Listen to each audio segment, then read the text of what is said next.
All అందరూ ఎలా ఉన్నారు? వెల్కమ్ టు మై ఛానల్ సురేజన్ లాక్స్ అండి. ఈరోజు మీ కాలేజ్ డ్రెస్లో ఎక్కువగా తీసుకెళ్ళే రెసిపీ అయితే మీకు షేర్ చేస్తున్నాను. లంచ్ బాక్స్ కోసం ఎక్కువగా ఇలానే తీసుకెళ్ళేటోళ్ళం అనమాట. ఈ రెసిపీలోనే డిఫరెంట్గా అనమాట, అంటే వెజిటబుల్స్ మారేవి అంతే. సో దీనికోసం ఏంటంటే ముందుగా స్టవ్ వెలిగించుకొని కడాయి పెట్టుకుని ఆయిల్ వేసి ఆయిల్ హీట్ ఎక్కిన తర్వాత ఆవాలు, జీలకర్ర, శనగపప్పు, మినపప్పు, ఇంకా అలానే ఎండుమిర్చి, కరివేపాకు యాడ్ చేసుకోవాలి. ఆ తర్వాత బర్బట్టి, ఆలు, గోబీ కూడా యాడ్ చేసుకొని ఉప్పు కూడా యాడ్ చేసుకొని అంతా ఒకసారి కలుపుకొని మూత పెట్టేసుకోవాలి. అది కొంచెం మగ్గిన తర్వాత ముందుగా ఉడకబెట్టి పెట్టుకుందాం మిల్ మేకరు, పసుపు, కారం, గరం మసాలా కూడా యాడ్ చేసుకొని అంతా ఒకసారి కలిపేసుకొని మూత పెట్టుకోవాలి.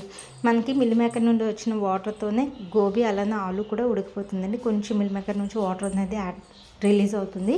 ఆ తర్వాత ఒక 5 నిమిషాల పాటు ఉంచి ఫైనల్గా కొత్తిమీర కూడా యాడ్ చేసుకొని అంతా ఒకసారి కలుపుకొని ఒక్క 2 నిమిషాల పాటు ఉంచి స్టవ్ ఆఫ్ చేసుకుంటే సరిపోతుంది. ఫ్రైలో ఎక్కువగా పన్నీరు, క్యాప్సికమ్, పొటాన్స్ కూడా యాడ్ చేసుకునేటలో ఫ్రై అయితే చాలా పండుతుంది. ఒకసారి ట్రై చేసి చూడండి. వీడియో నచ్చితే లైక్ చేయండి.